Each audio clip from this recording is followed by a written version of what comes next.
अस्सलाम वालेकुम dear students. देखिए हम जो लेसन पढ़ रहे हैं वो है motion and measurement of distances. ठीक है, आज हमने इसमें एक्टिविटी 6 करनी है। ठीक है, हाँ देखिए, spread a large sheet of white paper on the ground and keep a little sugar on it. दपान तुम नियो अख सफ़ेद कागज वर्क अख या सफ़ेद शीट निमो सह त्रो जमीनस पे निबर कन पार्क मज तो अतन त्रो थोड़ा खंड अत पे कत पे शीटस पे। Ants are likely to be attracted to the sugar and you will find many ants crawling on the sheet of paper soon. दपा तह पाई कि खंड रेयम आशिक कत खंडस युथु खंड वुचन मदरियार वुचन कुन जाए तो ततन पाने वातान दपान ये हसा तुम त्रो अतन खंड थोड़ा छिक्र तुम हसा वो पीत खंड कि अतन रेयन हज लाइन लजम अत कागजस पे।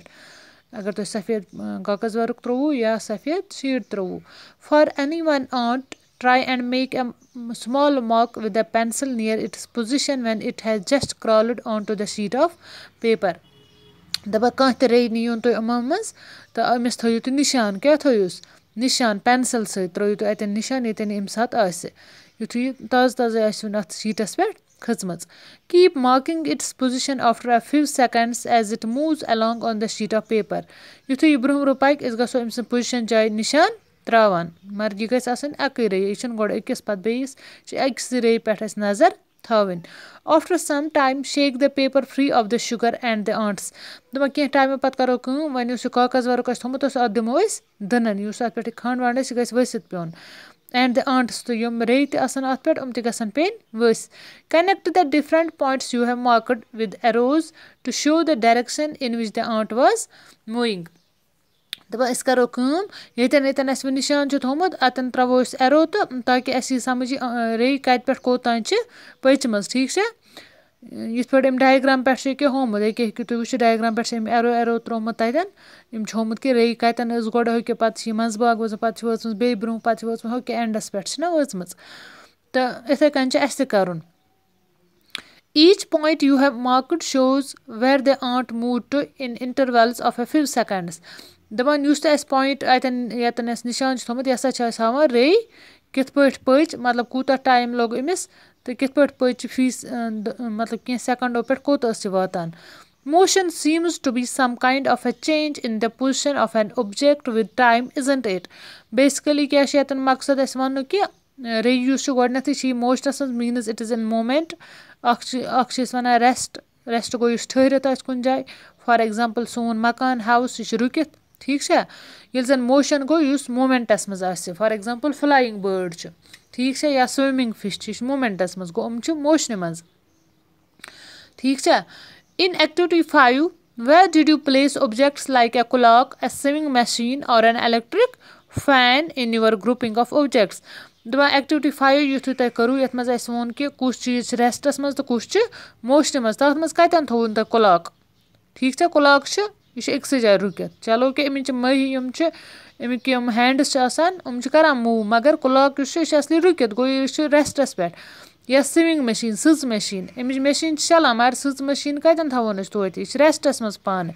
और एन इलेक्ट्रिक फैन यम विंग्स चलान मगर इलेक्ट्रिक फैन पान अक्स जाए। ठीक है, are these objects moving from one place to other? No. Do you notes movement in any of their parts? The blades of the fan or the hands of a clock, how are they moving? Is their movement similar to that of a train? Let us now look at some types of motion to help us understand these differences. तो तुम पाई कि for example clock clock घर लगत दपान तुम पाई कि clock पान अक्स जाए मगर अमिक मह हैंड्स मूव रोजान करान। इथे पे फैन फैनस यूजली 3 ब्लेड्स या 4 अड़न फैनन तो तुम वो फैन पान अक्स जाए मगर अमिक ब्लेड्स मूवमेंट करान। दपा आज हेचो अथी मुतल क्या हेचो वो सा types of motion. You may have पो मोशनस कज कस्म। ठीक है, you may have observe the motion of a vehicle on a straight road march past of soldiers in a parade or the falling of a stone. दपा तह आसो यम किस्म motion वुचमज येले vehicle मतलब गो कांह त गाड़ी येल पकान छ एकि सिद्ध रोड युस आस करोड़ परवड़ आस ना किहिन या आर्मी वाले यम छ आसान फौजी यम छ आसान करा मार्च पास किस ना डायग्राम मज हयत ये आसो तह वुचमज किस मोशन गई और falling of a stone या येले कंज पेवान वस. What kind of motion is this? Kim qismich motion. Sprinters in a 100-meter race also move along a straight track. या यम स्प्रिंटर छ आसान तुम ति येल तुम रेस छ करान फॉर एग्जांपल 100 मीटर रेस तुम ति सदुई पकान वाते तिहंस वाच आसान बिल्कुल सदुई. Can you think of more such examples from your surroundings तो हेकवा बे कि मिसाल दित पन्ने आसपास मज युस जन अस अंद पक छ. In all these examples we see that the objects move along a straight line. इन सभी एग्जाम्पल्स में हम देखते हैं कि ऑब्जेक्ट्स जो हैं चीज़ें जो है तुम करान मूव मगर स्ट्रेट लाइन में सदी. This type of motion is called rectilinear motion. ऐसी मोशन को हम कहते हैं रेक्टिलिनियर मोशन. अंडरलाइन कीजिए इसको. वो गॉडनुक type rectilinear motion. Rectilinear motion को स्ट्रेट लाइन में मोशन आज. ठीक है, आज के लिए इतना ही. अल्लाह हाफिज़.